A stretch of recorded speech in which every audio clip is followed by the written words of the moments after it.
ಪರಂ ಶಾಂತಿ Kannada YouTube channel ಪರಂ ಶಾಂತಿ ಬೇಹದ್ ಜ್ಞಾನಕ್ಕೆ ಸ್ವಾಗತ. ಆಜ್ ಕಾ ಪುರುಷಾರ್ಥದ ಸರಳ ಅರ್ಥ ಮೀನಾ ಮಿಶ್ರಾ ಅವರು ಈ ರೀತಿ ಬಿಡಿಸಿ ಹೇಳಿದ್ದಾರೆ. ಬಾಪೂಜಿಯವರು ಹೇಳುತ್ತಿದ್ದಾರೆ, ನೋಡಿ ಮಕ್ಕಳೇ, ಈಗ ನಿಮ್ಮ ತಂದೆ ಪರಮಾತ್ಮ ಪಿತಾ ತಂದೆ ನಿಮ್ಮನ್ನು ಸರ್ವಶಕ್ತಿಮಾನರನ್ನಾಗಿ ಮಾಡಲು ಬಂದಿದ್ದಾನೆ. ಶಕ್ತಿಮಾನ್ ಮತ್ತು ಸರ್ವಶಕ್ತಿಮಾನ್ ಈ ಎರಡರಲ್ಲಿ ಬಹಳಷ್ಟು ಅಂತರವಿದೆ. ಈ ಎರಡರ ನಡುವಿನ ಅಂತರವನ್ನು ಬಾಪೂಜಿಯವರು ಈ ರೀತಿ ಹೇಳ್ತಾ ಇದ್ದಾರೆ. ಶಕ್ತಿಮಾನ್ ಅಂದರೆ ನಾವು ನಮ್ಮ ಕರ್ಮೇಂದ್ರಿಯಗಳ ಮೂಲಕ ನಮ್ಮ ಬಲದ ಅಥವಾ ನಮ್ಮ ಶಕ್ತಿಯ ಪ್ರಯೋಗವನ್ನು ಪಾಸಿಟಿವ್ ಆಗಿ ಆತ್ಮಗಳ ಕಲ್ಯಾಣಕ್ಕಾಗಿ ನಾವು ನಮ್ಮ ಶಕ್ತಿಯನ್ನು ಉಪಯೋಗಿಸುತ್ತಿದ್ದೇವೆ. ಇವರನ್ನು ನಾವು ಅಂದರೆ ಪಾಸಿಟಿವ್ ಆಗಿ ತಮ್ಮ ಶಕ್ತಿಯನ್ನು ಉಪಯೋಗಿಸುತ್ತಿರುವಂಥವರನ್ನು ಶಕ್ತಿಮಾನ್ ಎನ್ನುತ್ತೇವೆ. ಇನ್ನು ಎರಡನೆಯದಾಗಿ ಸರ್ವಶಕ್ತಿಮಾನ್. ಸರ್ವಶಕ್ತಿಮಾನ್ ಅಂದರೆ ಪರಮಪಿತ ತಂದೆಯ ಸಮಾನ ಆತ್ಮ. ಅಂದರೆ ಪರಮಪಿತ ತಂದೆಯಂತೆಯೇ ಆ ಆತ್ಮನ ಸಂಕಲ್ಪ, ಆ ಆತ್ಮನ ವಿಚಾರ ಹಾಗೂ ತಂದೆಯ ಸಂಕಲ್ಪ, ತಂದೆಯ ಗುರಿಯೇ ತನ್ನ ಗುರಿ. ಹಾಗೂ ತನ್ನಲ್ಲಿ ಬೇಹದ್ದಿನ ಶಕ್ತಿಗಳು ಇದ್ದಾಗ್ಯೂ ಸಹ, ಅಂದರೆ ತಂದೆಯ ಗುರಿಯೇ ತನ್ನ ಗುರಿ, ತಂದೆಯ ಸಂಕಲ್ಪವೇ ತನ್ನ ಸಂಕಲ್ಪ ಎಂದುಕೊಳ್ಳುತ್ತಿರುವ ಆತ್ಮರು, ತಂದೆಯ ಸಮಾನ ಆತ್ಮರು. ಅವರಲ್ಲಿ ಬೇಹದ್ದಿನ ಶಕ್ತಿ ಇದ್ದಾಗ್ಯೂ ಸಹ ಆ ಆತ್ಮರು ತಮ್ಮ ಶಕ್ತಿಯನ್ನು ಸೂಕ್ಷ್ಮದಲ್ಲಿ ಬಳಸುತ್ತಿದ್ದಾರೆ. ವಾಣಿಗಳಲ್ಲಿಯೂ ಸಹ ಹೇಳಿದೆ, ಮನಸ್ಸಿನಿಂದ ಮಾಡುವಂತಹ ಸೇವೆ ಬಹಳ ಸ್ಟ್ರಾಂಗ್ ಆಗಿರುತ್ತದೆ ಎಂದು. ಬಾಪೂಜಿಯವರು ಸಹ ಮಕ್ಕಳಿಗೆ ಹೇಳುತ್ತಿರುತ್ತಾರೆ, ನಾವು ಮನಸ್ಸಿನಿಂದ ಪರಮ ಶಾಂತಿಯ ವೈಬ್ರೇಷನನ್ನು ಸಂಪೂರ್ಣ ವಿಶ್ವಕ್ಕೆ ಹರಡಬೇಕು. ಹಾಗೂ ಸಂಪೂರ್ಣ ಈ ಜಗತ್ತನ್ನು ಪರಮ ಶಾಂತಿಯ ವೈಬ್ರೇಷನ್ನಿಂದ ಪರಿವರ್ತನೆ ಮಾಡಲು ನಾವು ಪ್ರಯತ್ನ ಪಡುತ್ತಿದ್ದೇವೆ. ಹೀಗೆ ನಾವು ನಮ್ಮ ಶಕ್ತಿಯ ಪ್ರಯೋಗವನ್ನು ಸೂಕ್ಷ್ಮ ರೀತಿಯಲ್ಲಿ ಉಪಯೋಗಿಸುತ್ತಿದ್ದೇವೆ. ಬಾಪೂಜಿಯವರು ಹೇಳುತ್ತಾರೆ, ನಾವು ಶಕ್ತಿಯನ್ನು ಸೂಕ್ಷ್ಮ ರೀತಿಯಲ್ಲಿ ಬಳಸುವುದು ಅಂತಂದರೆ ನಾವು ನಮ್ಮ ಮನಸ್ಸು ಬುದ್ಧಿಯಿಂದ ಸದಾ ಪರಮಾತ್ಮ ತಂದೆಯ ಕರ್ತವ್ಯದಲ್ಲಿ ಮುಳುಗಿರಬೇಕು. ಮನಸ್ಸಿನಿಂದ ಸೇವೆ ಮಾಡುವುದು ಅಂತಂದರೆ ಪರಮಶಾಂತಿಯ ವೈಬ್ರೇಷನನ್ನು ನಿರಂತರವಾಗಿ ಮನಸ್ಸು ಬುದ್ಧಿಯನ್ನು ತೊಡಗಿಸಿರಬೇಕು. ಆಗ ಅದು ಸೂಕ್ಷ್ಮ ರೀತಿಯ ಸೇವೆಯಾಗುತ್ತದೆ. ಇದರಿಂದ ಸಂಪೂರ್ಣ ವಾಯುಮಂಡಲ ಪರಿವರ್ತನೆ ಆಗುತ್ತಾ ಹೋಗುತ್ತದೆ. ಬಾಪೂಜಿಯವರು ಹೇಳ್ತಾರೆ, ನೋಡಿ ಮಕ್ಕಳೇ, ನಿಮ್ಮ ತಂದೆ ಪರಮಪಿತ ನಿಮ್ಮನ್ನು ತನಗಿಂತಲೂ ಹೆಚ್ಚು ಶ್ರೇಷ್ಠತೆಯನ್ನು ಉಳ್ಳಂತಹ ಮಕ್ಕಳನ್ನಾಗಿ ಮಾಡಲು ಪ್ರಯತ್ನಿಸುತ್ತಿದ್ದಾನೆ. ಈ ಮಾತನ್ನು ಕೇಳಿದ ನಾವು ಮಕ್ಕಳಿಗೆ ಅದೆಷ್ಟು ಸಂತೋಷವಾಗಬೇಕು. ಎಂಥ ಒಂದು ಮಾತನ್ನು ಪರಮಪಿತ ತಂದೆ ಸ್ವಯಂ ಇಲ್ಲಿ ಹೇಳ್ತಾ ಇದ್ದಾನೆ ಅಂದರೆ, ಈ ಮಾತನ್ನು ಕೇಳಿದಾಗ ನಾವು ನಮ್ಮ ಸ್ವಮಾನದಲ್ಲಿ, ಅಂದರೆ ನಮ್ಮ ಸ್ವಸ್ಥಿತಿಗೆ ನಾವು ಬರಬೇಕು. ತಂದೆ ತನ್ನ ಮಕ್ಕಳನ್ನು ತನಗಿಂತಲೂ ಹೆಚ್ಚಿನ ಒಂದು ಶ್ರೇಷ್ಠತೆಯಲ್ಲಿ ಕಾಣಲು ಬಯಸುತ್ತಾನೆ. ಹಾಗೂ ಬೇಹದ್ನ ತಂದೆ ಮಾತ್ರ ಈ ಕಾರ್ಯವನ್ನು ಮಾಡಲಿಕ್ಕೆ ಸಾಧ್ಯ ಇದೆ. ಲೌಕಿಕ ಜಗತ್ತಿನಲ್ಲಿಯೂ ಸಹ ತಂದೆ ತಾಯಿಗಳು ತಮ್ಮ ಮಕ್ಕಳು ತಮಗಿಂತಲೂ ಎತ್ತರಕ್ಕೆ ಹೋಗಬೇಕು ಎಂದು ಕನಸನ್ನು ಕಾಣ್ತಾ ಇರ್ತಾರೆ. ಅದಕ್ಕಾಗಿ ಪ್ರಯತ್ನ ಸಹ ಮಾಡ್ತಾರೆ. ಹಾಗಾದರೆ ಈ ಭಾವನೆ ಎಲ್ಲಿಂದ ಬಂತು?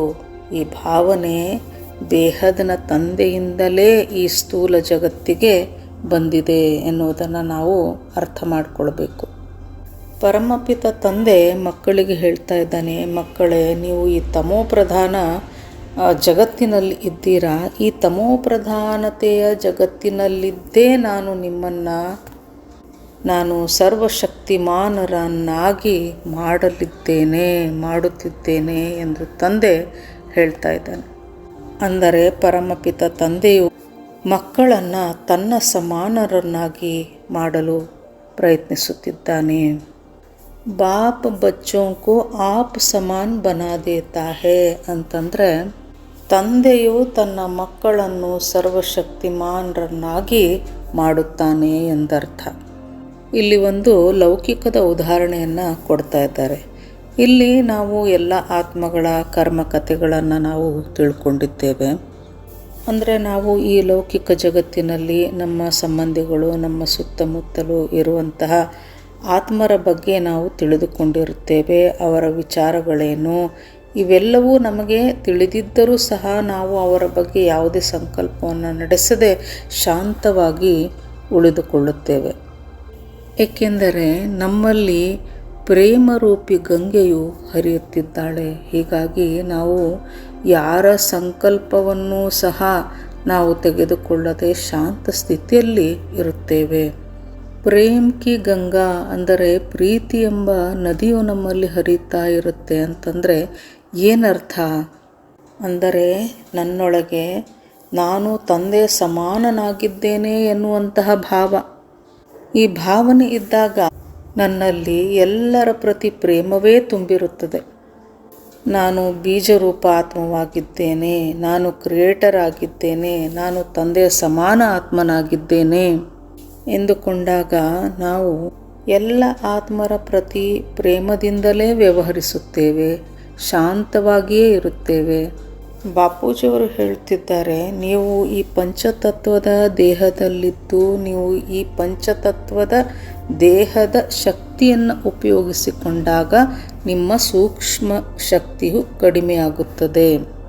ಹಾಗಾದರೆ ನಮ್ಮ ಈ ಸೂಕ್ಷ್ಮ ಶಕ್ತಿಯು ಹೇಗೆ ಕಡಿಮೆ ಆಗಲಿಕ್ಕೆ ಸಾಧ್ಯ?